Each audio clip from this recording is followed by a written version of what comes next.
everybody. Welcome to Disc Coverers, the only podcast online that reads, reviews, and ranks all 41 of Sir Terry Pratchett's Discworld series of comic fantasy novels.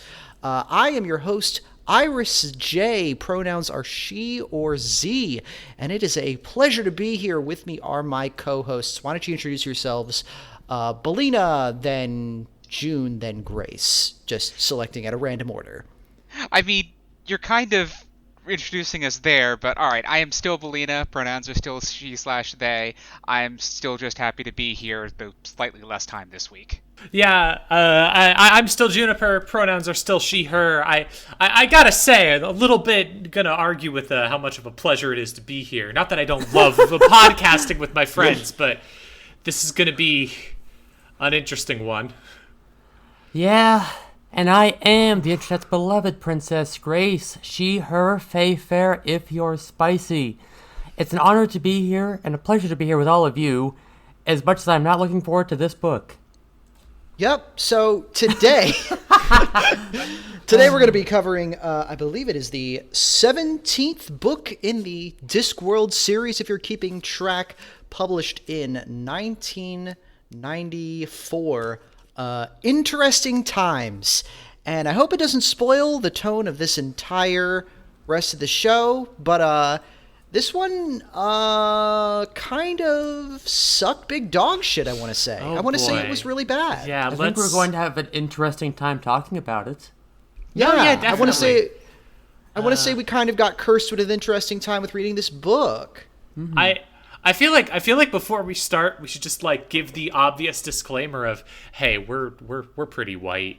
We really don't have the space to there's a lot of stuff in this book that we aren't qualified to discuss because of how immensely racist it is towards all of Asia and then some.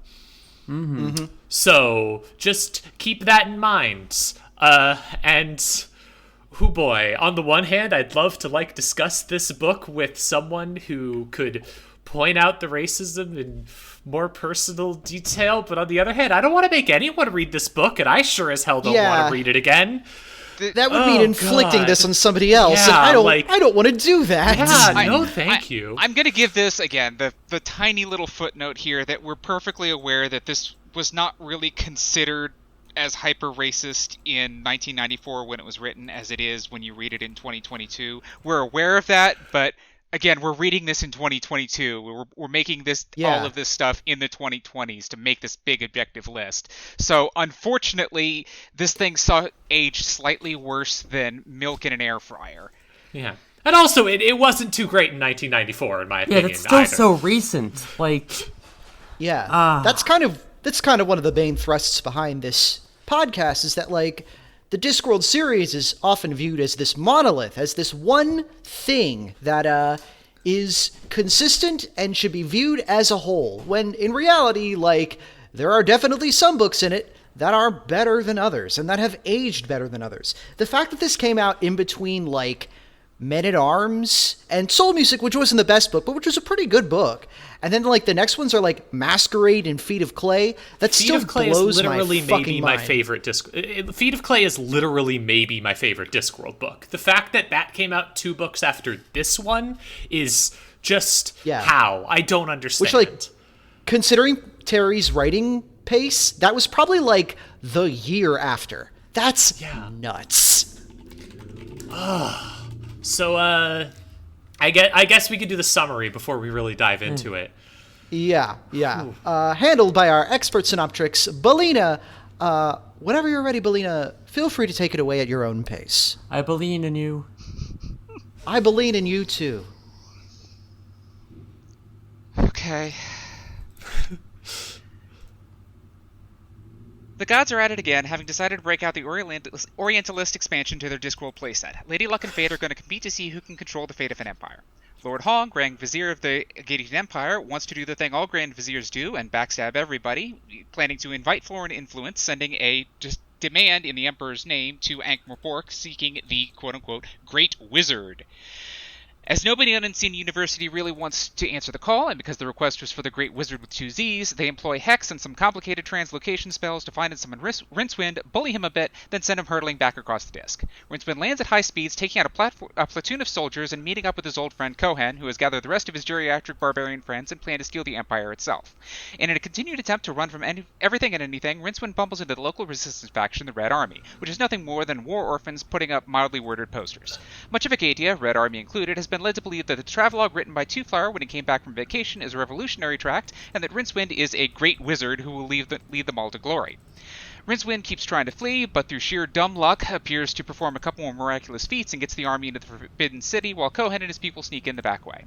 The Red Army is betrayed, captured, and led to escape so that they can take the fall for the Emperor dying. This doesn't really pan out, what with Kohen being here and throwing everything into chaos. A very tiny war breaks out, which goes further sideways as Lady Luck rigs up a freak hurricane, and Rincewind plays lemmings for a while.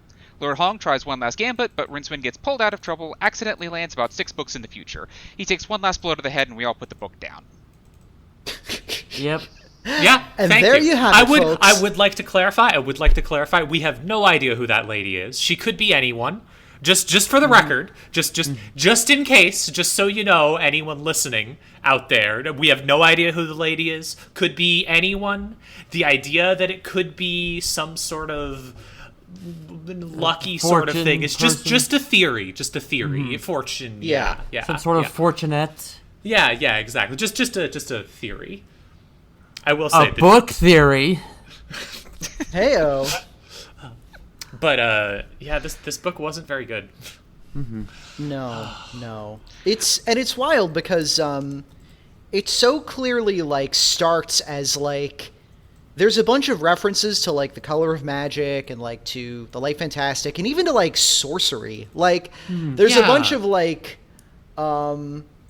Terry's trying to be like, yo, here's that shit you like. Remember that guy you like? Remember the guy who everybody loves? Discworld guy. You know him. He's back, and he's on another rollicking adventure. And then, like, we get a little bit of shit with the wizards, and that's fun. And we get a little bit of, like, Hex, the supercomputer, which I really liked. That's really Hex. cool. Okay, so Hex is great. I feel like...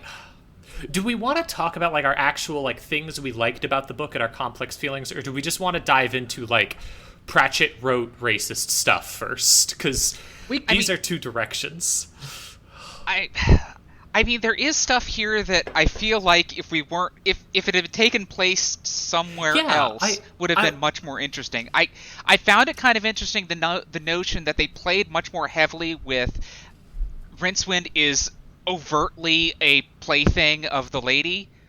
Like that was kind of a side plot / goof in the first couple of books, and I don't remember it getting mentioned at all after that. But now suddenly it's just everything he does here is very, very explicitly him just being a pawn.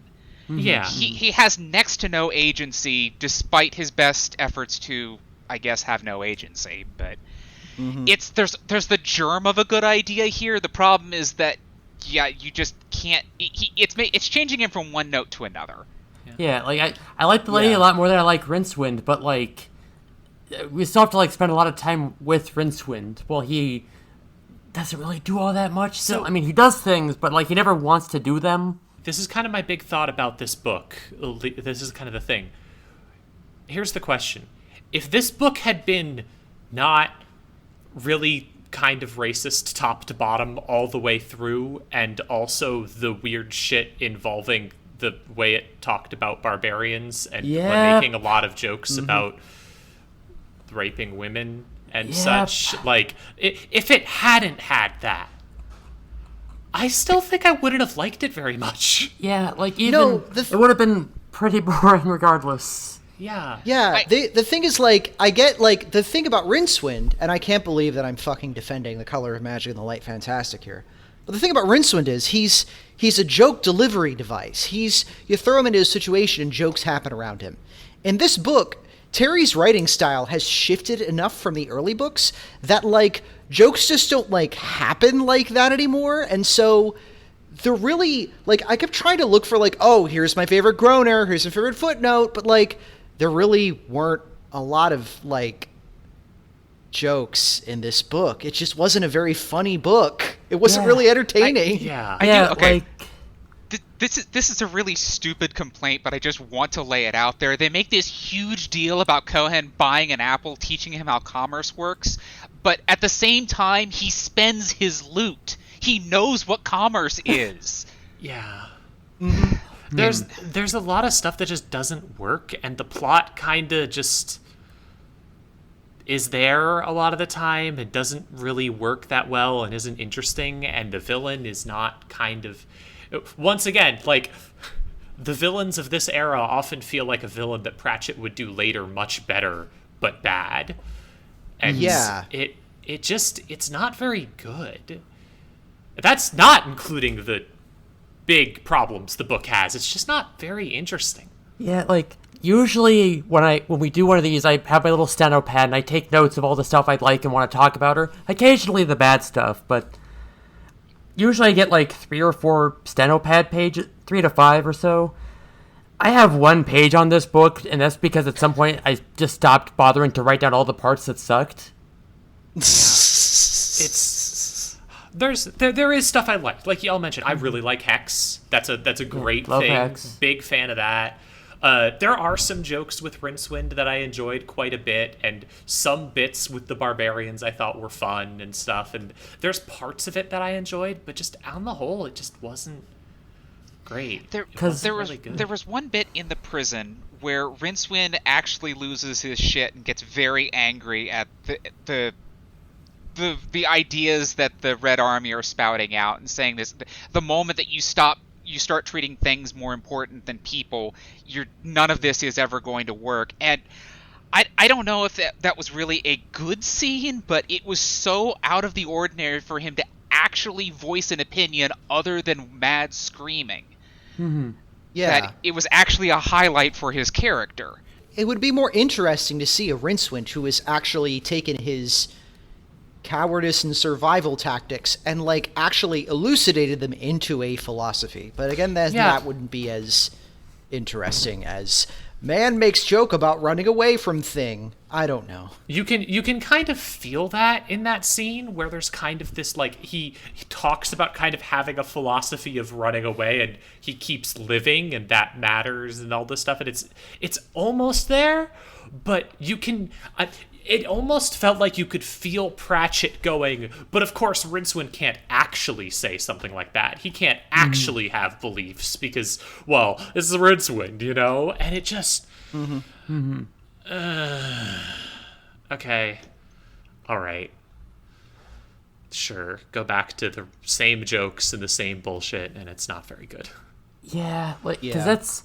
The thing is that, like, if you're writing a book that's supposed to be funny, like you're writing a comedic novel, every joke that doesn't work is a drain on your audience's supply of goodwill. So even when you get to like, by the time you get to like the jokes that work, you're so like, your brain just like expects it to be racist or like otherwise not work or not really be funny. So it doesn't work. Like, you can't evaluate them independently. Like, probably the best joke in the book is the one about they're talking about being hung, drawn, and quartered. They're like, well, how do they draw you? Well, they take your intestines out and show them to you. How you quartered? Well, they chop you up into pieces. How you hung? God damn it. There was there's that. There was another thing is like all the funny little references that Pratchett does, because he loves doing that shit. Like, in here, they're just kind of exhausting. At the end of the book, there's the whole scene with the army that Rincewind controls, and he controls them through the icons for lemmings. Yep. Which is that would be a funny bit. Except at that point, I was so tired that I just kind of saw it. Was like, okay, that's a thing, and it didn't even register for me because I was just so tired of the book. Yeah. As if this book wasn't loathsome enough. Gamer humor. I like Pratchett's gamer humor. I like when he does that in a book that's good. And it's just kind of a one-off. You're like, I see what you did there. And it might be a little bit outdated, but I don't mind because it's funny and the book is funny. I mean, honestly, the L-Space annotation about that being a Lemmings reference was funnier than the actual implementation. Yes. Because there's the mention in the L-Space archive that he was asked this and said, oh, That's preposterous. Why would someone think that a bunch of icons for digging, building bridges, and marching is a reference to Lemmings? Not only do I not have a copy of Lemmings anymore, it's because I removed it from my computer and then overwrote the disk, so I couldn't have it anymore. And that's funny, because, you know, it's a good way to acknowledge why that was stuck on his mind, but... There's also a weird thing in this book where there's a lot of jokes that I feel like could have worked if they weren't bogged down in a lot of racism. Like, there's the scene where Rincewind's escaping and he keeps trying to like stir up trouble at the palace to try and get away and stuff going on, and he runs into a bunch of sumo wrestlers. And there's a couple of good jokes, like someone yelling "the wrestlers are restless," or like the joke of just like, here's a bunch of people all chasing around a guy in a scene. But it's surrounded by him just being really, really gross about all of Asia and also fat people in this specific scene in the worst possible way. So the good jokes are just like, I don't want this. Please don't. It makes everything worse. That's like immediately before Rincewind gets a disguise by running into like the laundry part of the palace, because we gotta have a Chinese laundry scene, and then also a guy painting a plate. Because it's like he's going down like a list of like what are Asian stereotype things. Okay, I will grant that the plate one was at least funny, because if you realize what he's painting, and it's a very specific pattern that is just this chaotic bunch of nonsense summed up by everything that just ran through the garden there. But that's about as far as I can give it. It doesn't work. I feel like if the sort of book had kind of, I don't know, been about something else, been set somewhere else where I wasn't constantly cringing and feeling bad, you know what it reminded me of? What? Has anyone ever played the Vampire the Masquerade Bloodlines game? Oh, you know it. Sure have. So when you play through that game, you play through a lot of it and you go, wow, this is kind of seedy and gross. But on the other hand, every Vampire the Masquerade game I've ever been in has been seedy and gross, because you always play them with a DM that's slightly weird and you're a bit uncomfortable with, but you're having too much fun being a vampire to quit, even though you probably should. And there's a lot of weird stuff in the game, but you put up with it because it's a game like nothing else. Genuinely, I've never played a game quite like it. There's a section of the game you finally get to called Chinatown. And I went into it, and when I came out of it, I kept thinking, I could not find a single thing in this entire area that was not a weird racist trope. Every single character, every single interaction, everything that happened was like, wow, that's kind of a very specific weird racist trope about China and Chinatown and Asian people. That's how reading this book felt. When I came away from it, it was just like, wow, every single thing that happened in this area, like going down a list, just clicking every single box for here's a trope that's not great and not good. No. He makes two goddamn eating dogs jokes. What the fuck, Terry? Christ. Yeah. And like he makes a lot of them.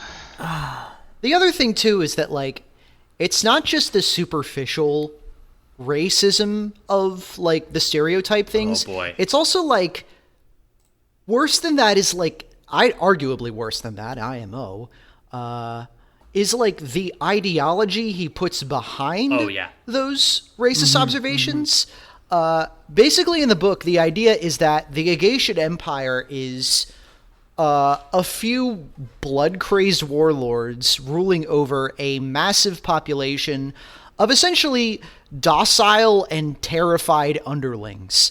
Everyone who isn't a member of the ruling class or of the Red Army is essentially completely interchangeable and cowers at a moment's notice in front of any authority. The main villain character is actually bored by how high he's risen and wants to go to Ankh-Morpork, a place where there are real politicians and real civilization that he can engage with.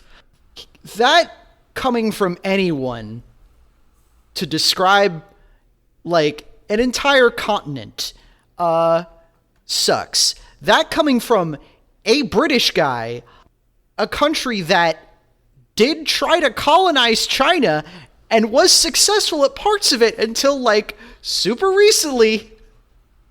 That's fucking nuts. You can't just say that shit, Terry. You can't just say that shit about a place, Terry. Holy fuck. Actual quote from very early on in the book, and I'm sorry for you doing this. Quote, since disobedience to authority did not come easily to the Agitian character. He just says that. Christ. He's just... It's like some phrenology shit. It sucks. Oh my god. I think... So, to get into this and maybe defend Pratchett a little bit in a way he doesn't fucking deserve here, I think part of the problem is that there's two competing things here. One is Pratchett... I've seen Pratchett do this same thing where he describes, like, look at this populace that's so beaten down. But he does it like, here's the workers at a factory being oppressed by the guy in charge. Here's these people in this way that I understand. So I think a bit of what's happening is Pratchett's going, I know a universal thing for people being oppressed and what it does to people. But because his book isn't about a small group of people who might have had something happen to them, but instead you've decided to stereotype the entire continent of Asia and then some.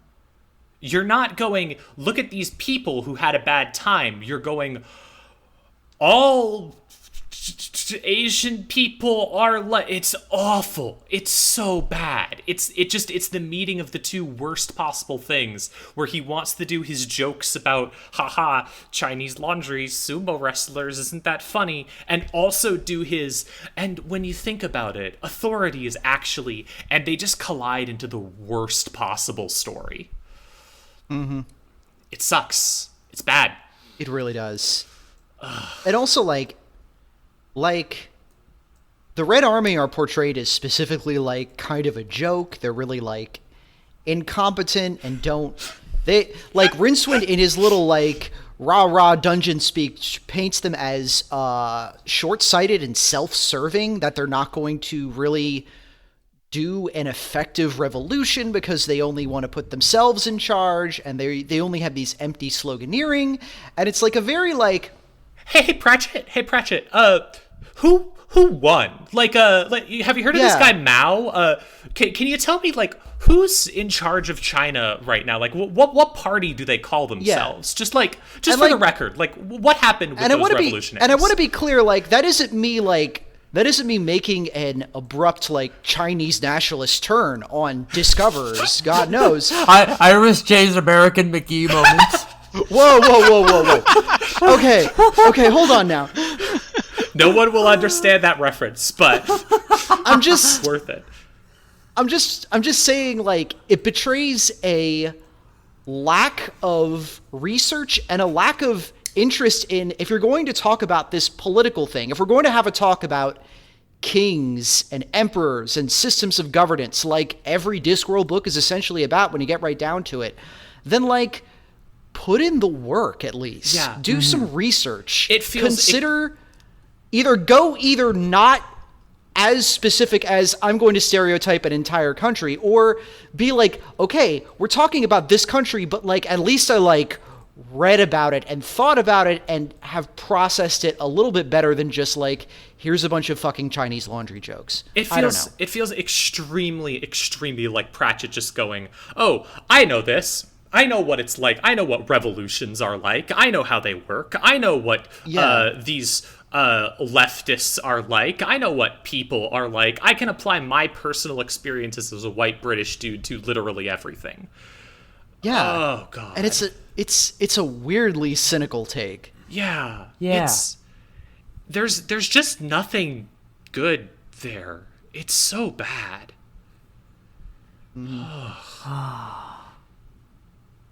Yeah. Plus, like, and this is a weird complaint point too. Again, things I never thought I'd be saying on this podcast. I feel like they kind of did Two Flower a little dirty in this book. Yeah. Two Flower was one of the few parts of this book I enjoyed. I liked him when he showed up. Yeah. When he showed up. Yeah. It was kind of like seeing an old friend again. It was nice, but I was like, when I was getting into the book, I was like, okay, I just got to hold on until Two Flower gets here. Once he gets here, then things are going to at least find some steady ground again. We're gonna get the old Laurel and Hardy act. It's gonna be great. But he just doesn't show up, and when he does, it's like he's almost a background character. Yeah. Rincewind yells at him and then fucks off.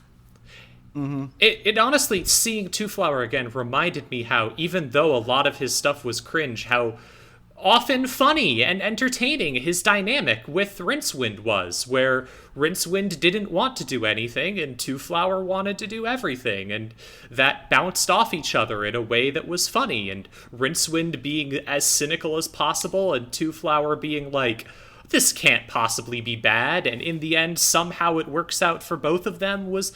At least it was fun to read sometimes. But what if instead Rincewind didn't want to do things and Two Flower's wife was dead? Have you considered that comedic chemistry? Right? Oh my god. Like, I can't believe they made Two Flower a wife guy and made her dead. Oh god. Speaking of wife guys, how about the luggage? Yeah, I do. It was wild that like the book just says the luggage learned what sex was in Ankh-Morpork. I guess that's like not good something sex, you it can requires learn power in tools. China. You can't learn what sex is. Okay, cool. All right, this book is good. It's not.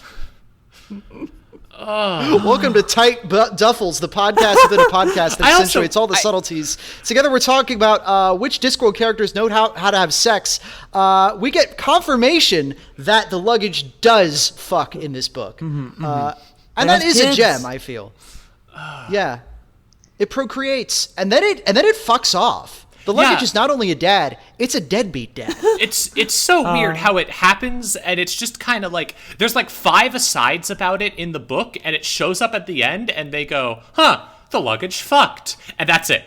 It doesn't really have any bearing on the plot. It doesn't interact with anything. It just shows up. That whole side plot was to keep the luggage away from Rincewind, because it was very important that Rincewind not have anybody useful to bounce off of for the whole book. Yeah, or anyone funny or interesting to bounce off of. Yeah, like it kind of has the pyramids problem where when the book starts we have the Unseen University and they're fun. Like I like the wizards here. I like Ponder Stibbins. I like Hex. I like the way they all bounce off each other. And then like we don't see them for most of the book. It's I also want to say, there may be people who come into this and go, well, you just don't understand. Pratchett was specifically parodying, like, the imperialist China with the Forbidden City and these specific attitudes, and that's why he's saying they're so bad. And no, the book basically takes jokes about every single place in Asia it can think of, including things that are more Middle East, honestly. It's very confusing. It just goes for everywhere. Everything from, as we said, Chinese laundry jokes to sumo wrestlers to just baffling shit all over the place. Sure, it's this specific thing is like, oh, it's like that one part of China, but it's no more about that than it is just anything it wants to come up with at any given moment. It's just bad. He says samizdat at one point, which weirdly he uses correctly and not very racistly, but like that's an Eastern European bloc thing. There's a lot that I don't have the capacity to fully unpack a lot of this book. I'm too white and I don't want to because it just sucks. Yeah. Before we move on from this, is there anything else that's just like, anything else on this vein of it just being really kind of gross about an entire continent? I, too, am very white, and there's a lot of things in this book that I can't unpack. But what I can unpack is that you can't trust racist old white people, and that is what the Horde essentially are. Oh God! We're supposed to find them charming. We're supposed to find them. Oh, those old codgers, those lovable old skips. They say all sorts of things, but they don't really mean it, do they? They're really kind of like. I mean, you really gotta love them, don't you? Huh? Yeah. You don't gotta love them. You know, it hit me. You really don't. Gotta hand it to them. It hit me while recording this podcast that this book is literally about an old racist, washed-up white guy showing up and conquering an entire entire continent of Asia simply because everyone around him is too stupid to realize what he's doing. Even stranger, it's a guy named after Genghis Khan. Weird how that works out. See, yeah. That could actually be a mildly funny gag if he wasn't also just a weird white British dude.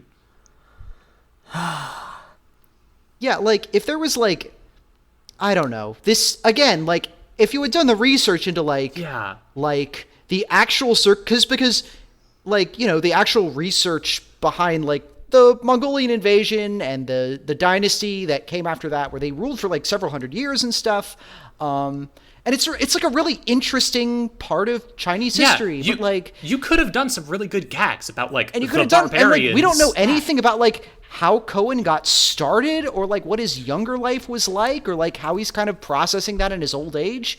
But all of that is not as important as this old white guy was right, actually, and we need to show how fucking epic and based he is. Yeah, and Rincewind, another white guy, saves the day by finding the Red Army at the right time. Yeah. It's because the locals are too superstitious and obedient to bother looking for the tools of their own liberation. It's bad. It's awful. Yeah. And like once again, like, yeah, you could have done all of that with like here's the barbarian Mongol hordes, but Cohen isn't that. He's a specifically like Conan the Barbarian. He is a very, very specific like English myth sort of thing in every single way, in the way he talks about heroism, in the way he talks about basically everything, in the way he talks to every single person in the Empire. So instead it's just really gross. It's awful. Also, he's gross, and his entire band is gross, and I don't like hearing them talking about women. It's bad. Yep. Yeah, that sucked ass. I could have done with about 100% less of those jokes. That was not funny every time it came up, and it came up more times than I was really expecting. Yeah. It's supposed to be funny because they're like, oh, they're old people, so they don't have the capacity to sexually assault anyone. But it's like they make that joke the first time around, and Rincewind goes, "Wait a second, that doesn't make any sense. Oh, just let him dream." And then they just keep making the jokes for the rest of the book, unexamined. No. I didn't say it was good. I'm just saying that they tried to have their cake, eat it too, and throw it at the same time. All right. But yeah, now, sorry. I just wanted to bring up that I really didn't like any scenes with the Horde in them. And I really didn't like Teach either. Sorry. Sorry we're lingering on all this shit. Teach is a fun idea. It's an idea that Pratchett does many times. It's an idea he does way later with a A.E. Pessimal in a much, much better way. Way better. It's very funny, and eventually we'll get to that book, and some people will know what I'm talking about. Yeah. But like the idea I of, don't. like, yeah, you don't. No, I think I'm the only person who has read it's Unseen Academicals, I believe, or Thud. I have read it. Oh my god, the It's just been a sports long one. time. Holy shit. Yeah. But like Yeah, I haven't. there's it might have been Thud. I don't remember which one it is, but either one. Like the idea of like unassuming, not super like very mild person actually like completely willing to go full barbarian rage at everyone around them just because their job is so miserable in a way that impresses people who are used to it. It's a funny gag. It doesn't work here. It really doesn't work. It works maybe a little bit towards the end, but for the rest of the book, he's just kind of there and annoying. Yeah, he's kind of there, like, trying to herd the cats that are the Silver Horde. Like, he just What?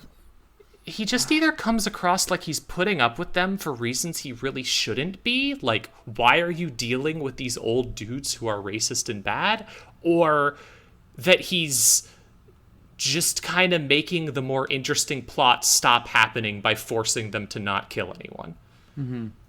Yeah. Where was the one note? There's some really weird ideology that he gets into. Yeah. They strode, or in one case wheeled, and in another case moved at Mr. Savaloy's gentle trot down the hall. The taxman trailed after them. "Mr. Savaloy," he shouted, "you know what's going to happen. Have you lost your senses?" "Yes," said the teacher, "but I may have found some better ones." He grinned to himself. The whole of his life so far had been complicated. There had been timetables and lists and a whole basket of things he must do and things he shouldn't do, and the life of Mr. Savaloy had been this little wriggly thing trying to survive in the middle of it all. But now it had suddenly become very simple. You held one end and you poked the other into people.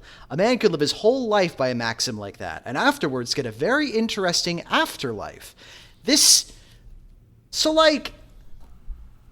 Man, that's some, like, Proud Boy shit, though, right? Like, that's some, like, militant fascism, right? Like, that's some, like, as long as I'm finding someone else to oppress, then I don't need to think about anything else, and I can just become a tool for this whole system of thought. As long as I can think of myself as a badass and keep finding enemies to slaughter, I can always know exactly where I stand. I think that's, like, poisonous. I think that's the thing, is, like, on its own, it could just be kind of a fun thing about how actually just blood everywhere in this very over-the-top way. But because it's combined with all of the rest of the book, it comes across as this deeply... Actually, the weird barbarian conquerors who just want to kill everyone are very smart and good, and they're right, and I like the white people who are going to kill people. Not to quote another group that would later turn out to be actual right-wing freaks, but, like, in, like, the movie Monty Python and the Meaning of Life, the bit at the beginning with the Crimson Permanent Assurance is literally this joke about old people working in an office who decide to instead choose a life of violence and piracy. But it is funnier because it is more absurd and also less about, like, actually colonizing a nation. It's also about beating up a bunch of other accountants, so, you know. It's about beating up a bunch of, like, yuppies, which is always fun and should be encouraged. I think that's really, this is kind of like Pratchett loves to do. He loves to do, here's my comedy set in a setting that you know, using tropes that you know, where I'm subverting them and playing them with them in fun ways. But at the same time, I'm going to try and do something more interesting with them as I dive into it. And this is in that era. It's past the era where he's just doing stupid comedy like the old Rincewind books. And this is kind of the absolute worst of it, because the comedy's bad. It's mostly racism. There's moments where it isn't, and those are funny, but it's mostly racism or gross shit. And the points he's making are unresearched weirdness that's either him spouting off his personal British opinions in the middle of a foreign country, basically, or completely ignorant ideas about China. And those two things come together to make both of themselves worse. The combination is so much worse than either of them individually, and that's why this book is really bad, and I don't think you should read it. If you're listening to this, skip it. Don't read it. It's not good. Yeah. No. Did we want to like talk about, just to turn this into a compliment sandwich, I guess. Did we want to talk about, like, the scraps that we liked? It's a compliment sandwich, but because the end of it is going to be us talking about how bad it is again when we rank it, the compliments are just like a thin little piece of meat in the middle. This is a compliment Big Mac. No, okay, what's going on here is just the fact that the stuff on the stuff in the middle is just soaking through and making the bottom really soggy. Yeah. Ugh. So, I'm done with that, though. Well, what did y'all actually enjoy about this book? Things that either you liked or you thought could have been done better. I think I mentioned, like, most of the good jokes, but there was also the conversation, like, oh, bad guy has spies everywhere. and then the other guy like lifts the lid off a vase, says, "Hey, you in there? You doing okay with your little notebook? You need anything? Good, get this one down." And then like keeps talking. Yeah. Yeah. There's some fun stuff like that. We all love Hex. Big, vaguely Yes. sentient Love a computer. computer. Hex is cool. Fucking great. Love a computer achieving personhood. Mwah. Yeah, that was great. I love that it like told little jokes and stuff. That was really fun. Yeah. I like that it kept like upgrading itself. Like when the book starts, it's like outputting like blocks with magical sigils on them, and then like a day later, it has like a quill, so it can have like an actual printer going on. I'm excited to see more Hex in the books to come. Yeah, they start calling Hex he instead of it. Yeah. That would have been basis for an entire book right there, like the Discworld computing book. I would have loved to read that. I enjoyed Ponder's interactions with Hex as you get to see him go from like always the straight man to the straight man who also definitely thinks he may have accidentally made a sentient AI and is kind of really excited about it. Good. It's a great bit for his character. It worked really well. Ponder to get fired from his job at Google after he falls in love with the sentient computer. I will say I did enjoy it was incredibly fucking obvious how the bad guy was going to die at the end with them putting the cannon back, but the joke of them getting the cannon and not being able to figure out what it does and putting it out at the last second, and then Ridd Cully just being like, yeah, of course we'll light it, send it back as we found it. Like, they're assholes, but in a funny way. And it works. Like, you know this is going to happen cartoon style. You're just waiting for it to happen. Rincewind piloting one of the terracotta remote control terracotta statues or whatever and trying to get his message across by playing charades. That was funny. God, yeah. That was very funny, actually. Yeah. That was like, after all that bullshit, that was good. Okay, the payoff there of like we only see the first half of it, and then Two Flower arrives to rescue Rincewind. It's like, no, we couldn't figure out the other we couldn't figure out the other part of your name there. But once you started panicking, then we got it in one. Yeah. Yeah, it's a good bit. And okay, we would be remiss if we didn't say that like at the end of this book, Rincewind winds up in Discworld, Australia. Oh boy, wow. I am not thinking about that. I am not thinking about that because I'm even less qualified to talk about somewhere where it's like at least We got 3 pages left. We got to put in all the Australian stereotypes at once. Go! Yeah, the thing is like the Aboriginal folk there that are talking like a bunch of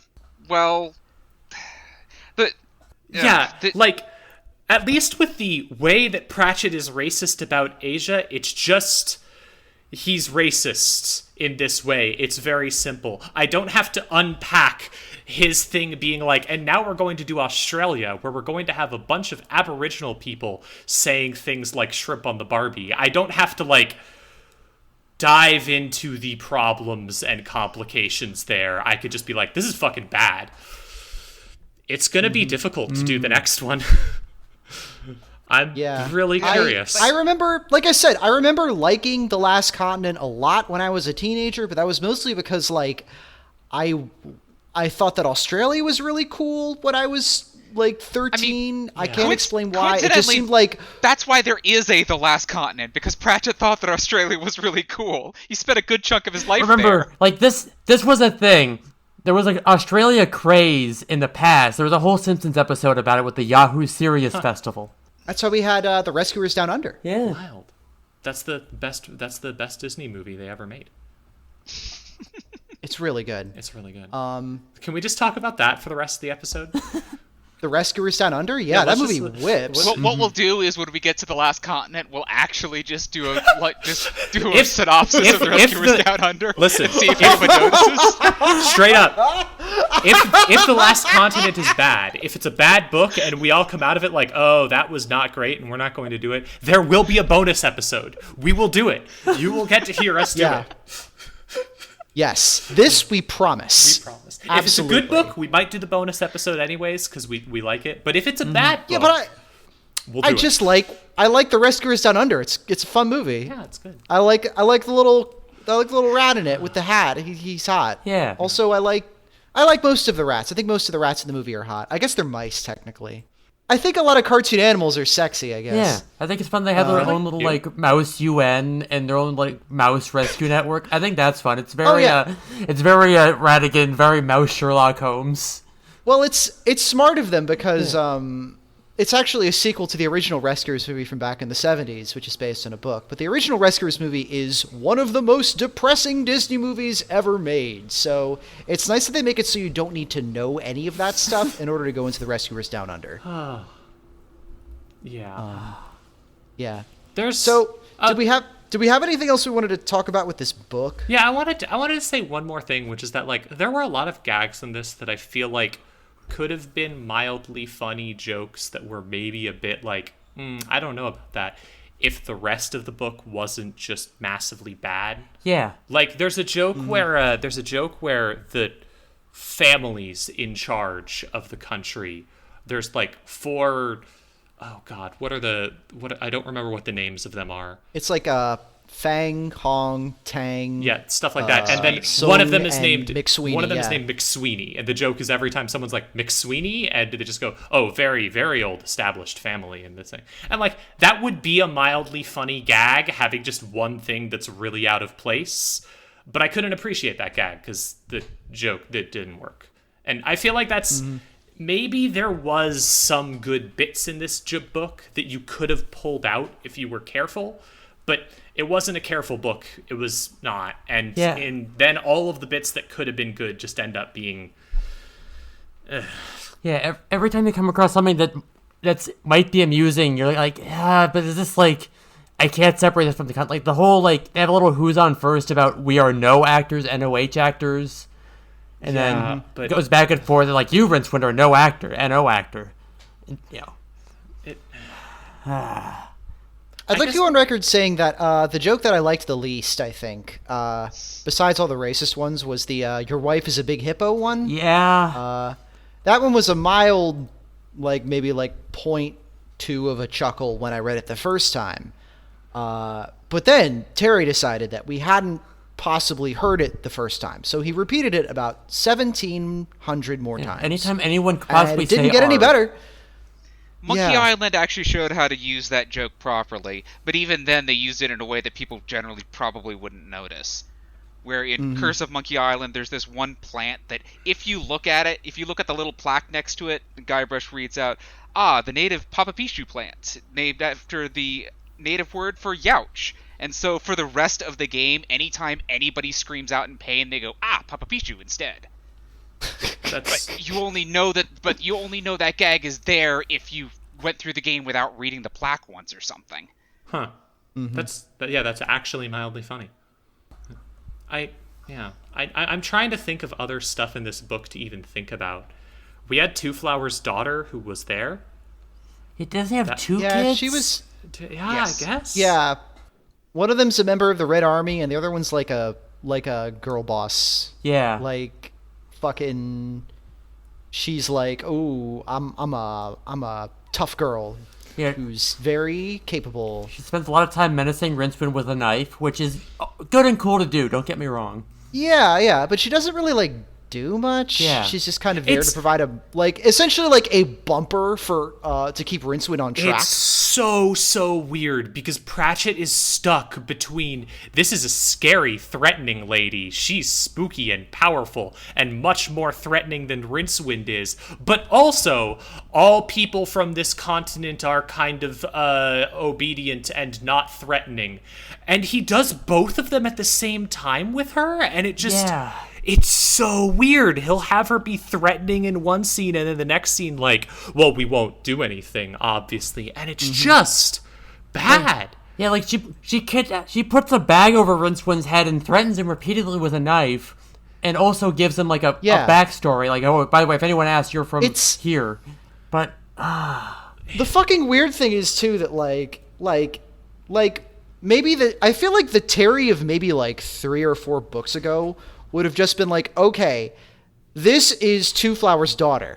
She's essentially the same as Two Flower, except that she's a girl and also kind of good at fighting. And we're gonna do a little heterosexual romance thing with her and Rincewind, but they don't do that. And I'm not saying that I would have liked that better, but it would have at least maybe been like kind of a weaker but still present version of the original dynamic that made Rincewind at least I'm not gonna say compelling, palatable in the first place. Yeah, because like I guess we had this already. This was not pure. It's the other Rincewind, the one where they go to Fantasy India, where they go to Clatch, and like there's another Jingo. Yeah, Jingo is later. Yeah. No, we read one where this is when we or read no, already. Sourcery. Where like there's another like cool girl with a knife who stops like doing anything cool pretty early on.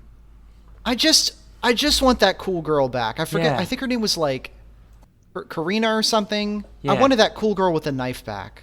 Yeah. I wish I knew where that cool girl with a knife was. I feel like she was originally supposed to be someone who was at least had her own plan and was just using Rincewind because you needed a quote-unquote great wizard to get anyone else to go along with the plan. Yeah. But she also just kind of falls apart by the time they get into the Forbidden City. Yeah. Like this is a constant problem that Terry has. Is he like he's good at like introducing female characters to spur the male protagonist to action, and then he runs out of shit for them to do. And he's still having this issue. She still has a knife. Come on.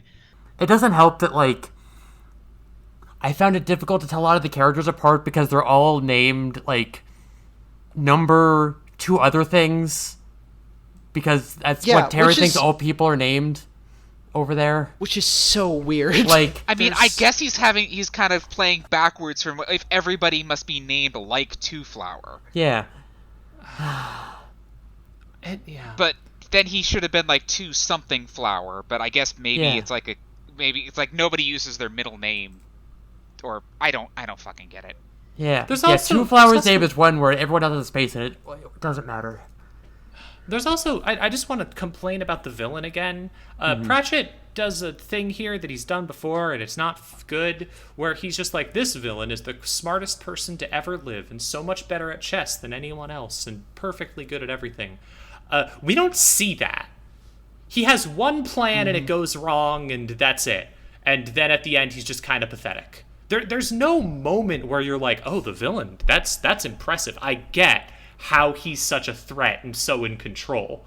He just kind of gets a couple of moments of being mildly interesting, and then that's we get that he's the one that's been setting up the Red Army in the first place. Yeah, but it doesn't any work. Instances are him, and that. But yeah, it's like as far as we actually know, there's like just the one cell.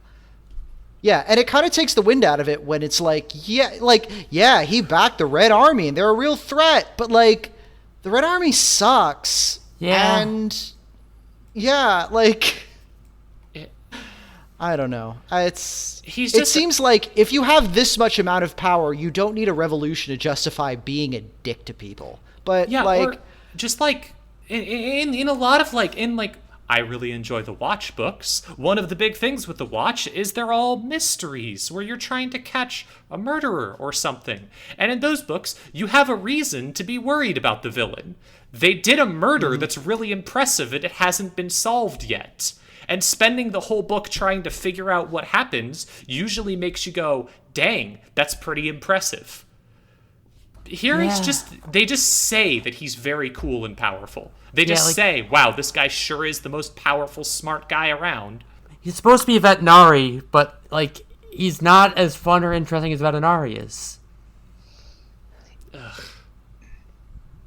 It would have been funny for just something to turn out like it just turns out he's been hijacking the narrator or something like that. Or, that that everything about his weird perfectionism was itself an act, or just anything to make him a more interesting character.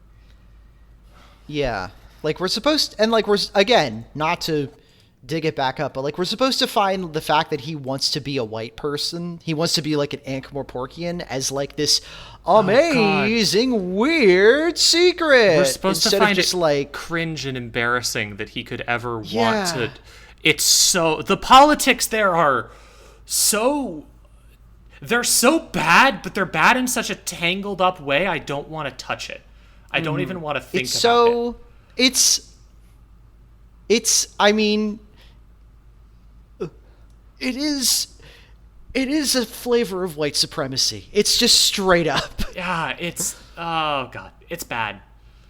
But yeah, that is, it's like the parts of him that aren't that are flimsy and boring, and the parts that him that are radioactive. Yeah.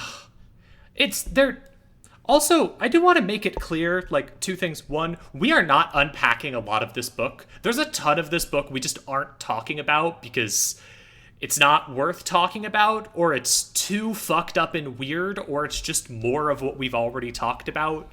Yeah. It just keeps going and going and going and going. There's one guy whose name I wrote down. I don't even want to say it on the podcast because it's Jesus Christ, Terry. It's a tiny dick joke. Mm-hmm. And then in case you didn't get it, it points out that it's a tiny dick joke. Yeah, he explains it to us. There's so many jokes about eunuchs. Yep.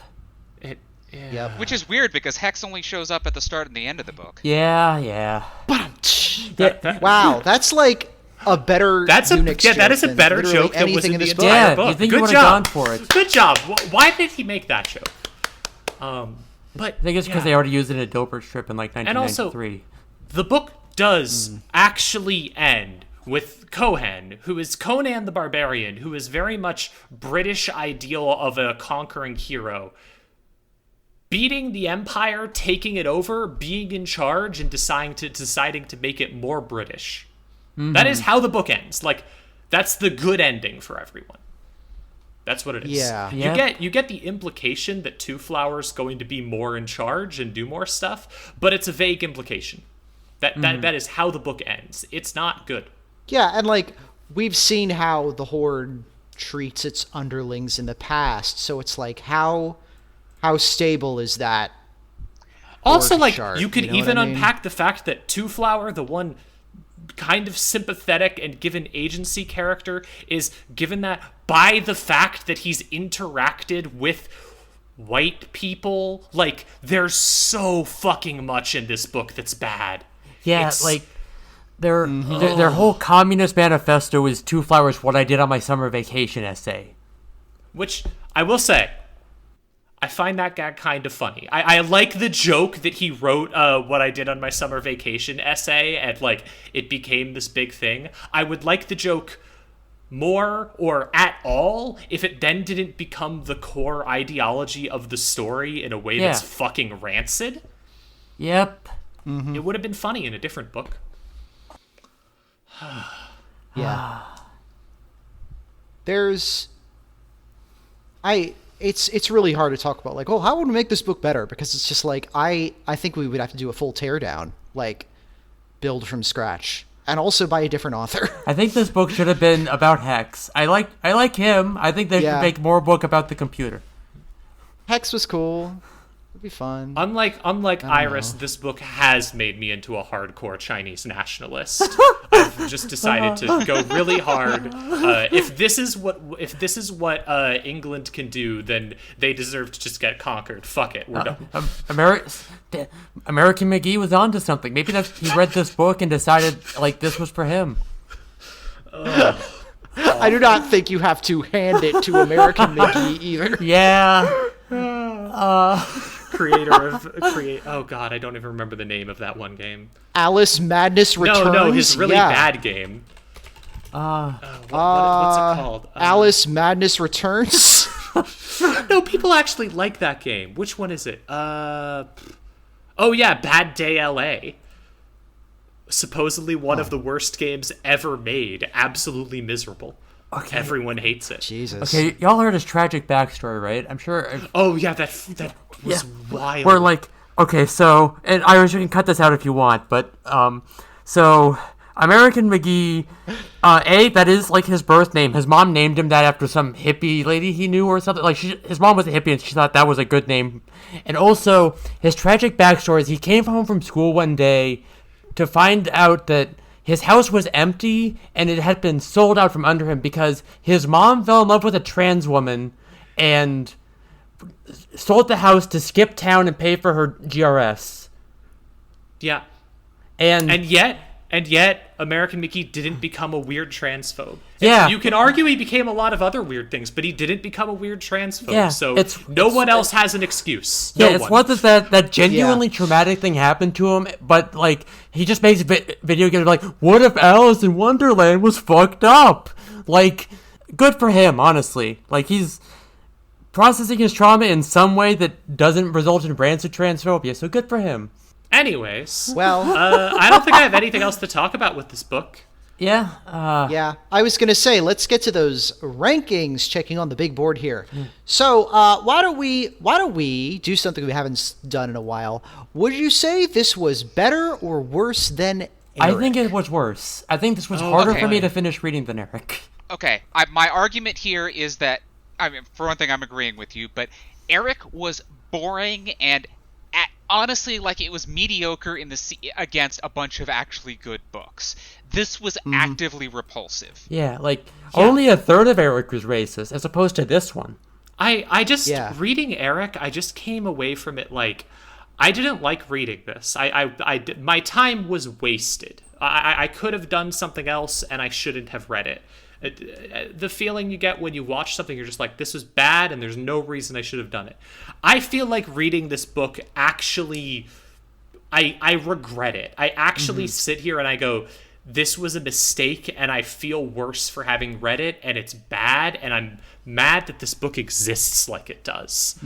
Eric is just kind of there. Yeah. I just hate this.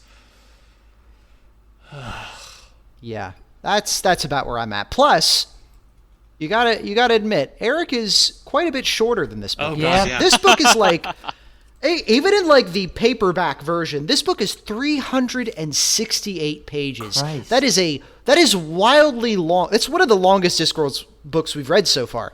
And spending 368 pages of wallowing in this fucking blows. Yeah, like, Eric at least was like maybe like half that size, and it was very generously typeset. yeah, because it was supposed to be illustrated, at least at one point in its life. Yeah.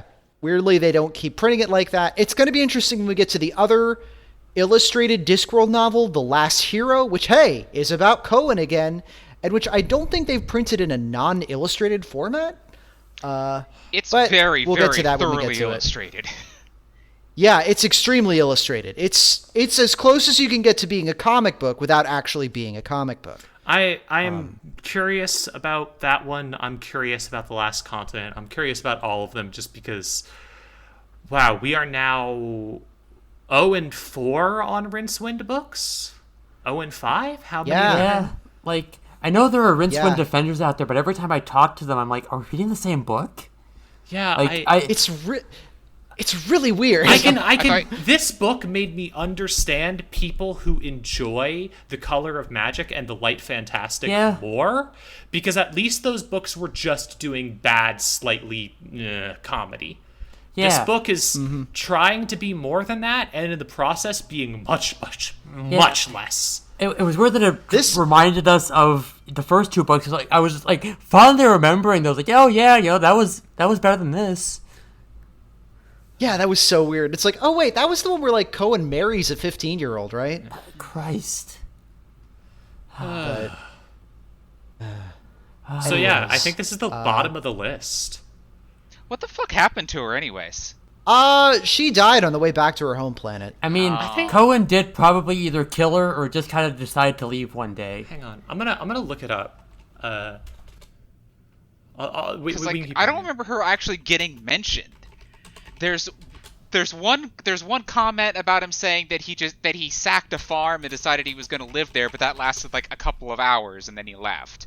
But there was nothing there about, his actual fucking wife. Mm-hmm. I'm pulling it up on the L Space wiki if it loads. Computer, Cohen's wife. Let me check to see if we had any fan mail or messages. Yeah, you've been listening to Discoverers. If this is your first episode, That's wild. Yeah, and if this was your Please first watch a episode, good I'm one. really sorry. If you liked this book, I'm sorry, but you're wrong. Yeah. I mean, I could understand someone enjoying this if they had absolutely no Yeah. awareness of anything in it, but it's not good. Yeah, We like, encourage yeah, you to you skip can- this book, and we honestly would understand if you skipped this episode. yeah, like If you want to disagree with us, I mean, I'd love to hear your opinions. If they're gross opinions, I won't read them on air. But if you have like an interesting reason why you like this book, then sure, I'll listen to Yeah. it. But like, I find that highly unlikely. Is all I'm going to say. Yeah, like one friend of mine tried to tell me, "Oh, I thought Pratchett was satirizing this sort of worldview," but like nothing in it really suggests that this worldview is wrong. It's just text. If anything, the only moments where the book seems to be serious are the moments where white people get to express their opinion about how stupid everyone else is. Mm-hmm. It's not great. Also, L-Space is unfortunately not loading, so I'm having trouble discovering Yeah. what's up with... And we didn't get any other fan mail this month, so hey, I don't blame you. If you'd like to send us some fan messages, our email address is disc@hypnovirus or hypnovire.us. That's DISC @hypnovir.us. disc@hypnovire.us. Drop us a line. If you're reading along, let us know what you thought of the latest book. I hope you're not reading along if it's this book. But if you survived through it, let us know what you thought. Also, feel free to message us about past Terry Pratchett books or future ones, or just let us know how you're doing. We like getting mail. You can also find us on social media at DiscPod on Twitter and also on Mastodon, the decentralized social media network at discpod@queer.party. We are on a lot of different podcasts platforms as well. I just added us to a bunch of others like Google Podcasts, and like we're on Stitcher now. I don't think we were on Stitcher before. We're on Stitcher now, so that's something. So hey, this is a great time to tell your friends about us, to let them know that there is a very, very cool book club podcast that you're listening to, and tell them that the latest episode is about a real stinkeroo of a book. So if they enjoy listening to people rag on something, then they can listen to that. Okay, so I did manage to bring up the L-Space wiki on Cohen, and it just says, Cohen married Bentham, blah, blah, blah. It is presumed they broke up at some point. Oh, it's just presumed? Yeah. Here's Bethan's page on L-Space. Does that say anything? Because, yeah, it's not loading on my computer for some reason. Yeah, I have to look at the Internet Archive version. She I've was been one of the blocked myriad... by, She was one of the myriad of buxom wenches whom Cohen the Barbarian has ravished in his long sojourn of adventure across the disc. That's a choice. Yeah. Oh, that's respectful. Oh boy. Jesus. That's it? Well, Nothing? at least that means that Cohen is confirmed to be a literal, actual epic divorce man. Yeah, like he does have a daughter, remember? Oh boy. Yeah. Well, I hope she's having a good time out there. I hope that... I miss the cool lady with the knife.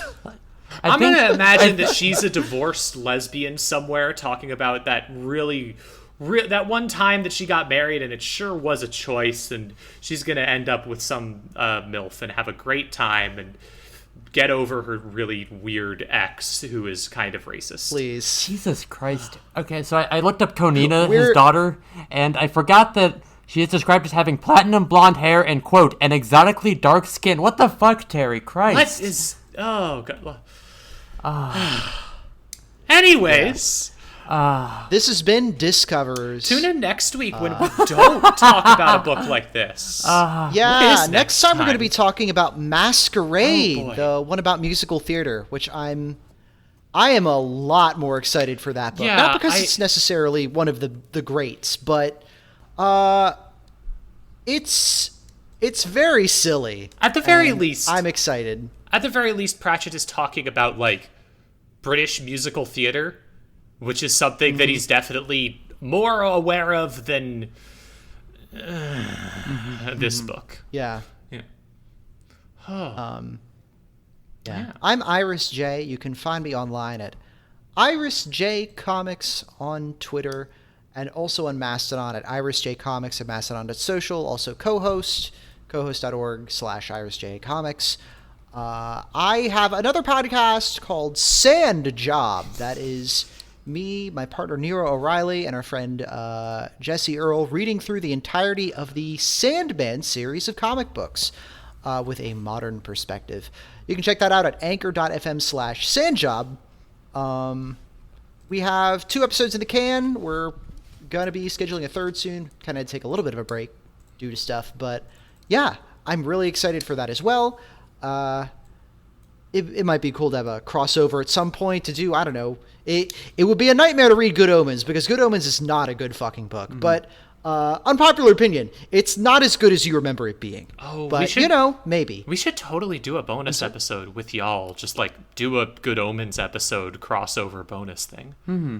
That would be great. Maybe. Perhaps. Yeah, let me float that idea after we finish recording. But yeah, as for my non-Discworld thing that I will recommend, I'm going to recommend a game that I've been playing with my partner on the couch after work called Cult of the Lamb.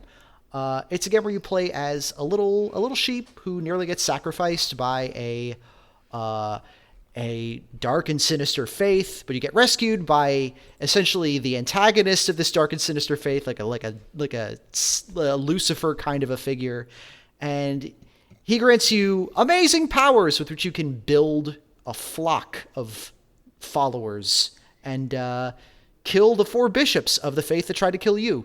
It's kind of like a roguelike meets like a farming sim, which is weird. The roguelike parts are just okay. I really like the farming sim parts because it's also like, what if Harvest Moon was fucked up and evil? And it's very cute looking. I'm enjoying it. It's an indie game, so it has some bugs and problems and stuff. But overall, it's been a really fun way to spend time. It's kind of strange to me that the entire plot of that is just the plot from friggin' Soul Reaver. I don't know what Soul Reaver is. I don't understand this at all, but someone will. Oh well. Yeah.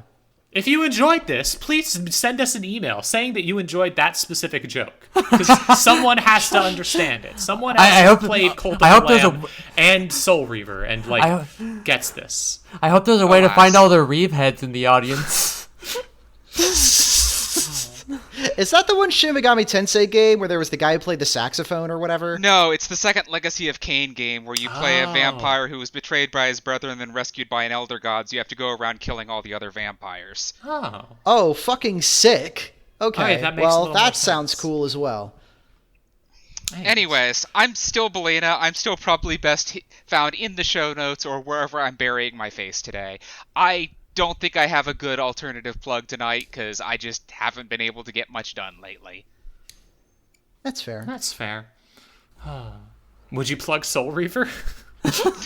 Are you a Reeve-head, BALINA? Look. Maybe you just did. The last time I played it was a pirated copy on the Dreamcast, so I have no clue how good that game actually was. Mm-hmm.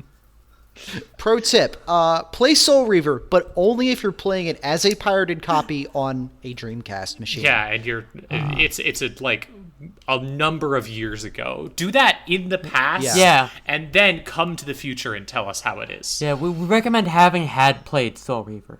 Yeah, we don't want to know if you just played it. Well, I mean, sure, message us about that too, but specifically go into the past and do it. That's more accurate. I regret all of my choices tonight.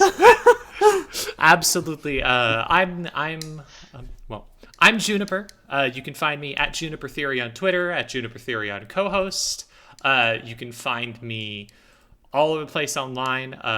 Hopefully going to be starting another podcast soon where me and my partner are going to go through every Netrunner expansion and talk about the flavor of it because I'm obsessed with that card game and I really like talking about weird cyberpunk flavor. I'm so gonna listen to that. Fuck yeah. Listening to you rave about Netrunner is always a joy. It is the best card game ever made. At it. I don't plug it at the end of the podcast because I would plug it every single month over and over again, but you should play it and you should message me on Twitter about it and get me to help you learn it so that you can play it because it's the best game ever made. I want to play it with you again sometime. Or not again. I want to play with you sometime. I've played it a few times in the past with my friend Gerark, but shout out to Gerark. You're probably not listening, but hey, Hi. Hi, Hope you're Gerard. doing Anyways, okay. aside from that, my actual non-that recommendations, well, I'm going to recommend... this week I watched Bride of Frankenstein, the old movie. Hey, it's still really good. Mm-hmm. It's not really a horror movie, but it's pretty spooky, and it's got a villain who just kind of asks, what if the devil was a bit fruity? What if he was kind of a bit gay? And it's Queer Villain great. Pride. No, absolutely. Hell yeah. Iris, if you haven't seen this, you definitely should, because it sure is just kind of... It's a great thing. It's fun to watch. I'll check it out then. Also, Yeah. I've played nothing but Splatoon 3 for the past few days, and it's fantastic. It's the best one they've ever made. And also, not to just keep recommending things, I'd like to recommend BALINA, because I really appreciate BALINA. BALINA genuinely. good. I'm really thankful to... BALINA is delightful. I'm thankful to talk to you and know you and just have you as a friend. Yeah, So big I BALINA. recommend you. I recommend having BALINA as a friend for a very long time and being able to be close. You should always appreciate it, BALINA. I'll recommend that. Yeah. All right. Thankfully, blushing doesn't come across on the voice recording. Aw. You're listening to Moof Covers, the podcast where we read, review, and rate our favorite wolf cow, BALINA Mag. I think we should get to tuck BALINA in. I think that would be good. Yes. I have been the internet's beloved Princess Grace. You can find my writing, programs, podcast posts, everything else is fit to plug, including merch at princess.software. As for what I'm going to recommend, usually I look at what I've been doing recently, and the only two things on my mind recently have been My Little Pony: Friendship is Magic Equestria Girls, which I cannot in good conscience recommend. So the other option here is Star Trek Deep Space Nine, which is pretty good. Okay. Yeah. I agree. I can't. It's argue with probably that. my favorite Star Trek series. It's got bangers in it. Hell yeah. Well, thanks for listening, everybody. We appreciate you spending your time here. Again, join us next month for our episode on Masquerade. Yeah.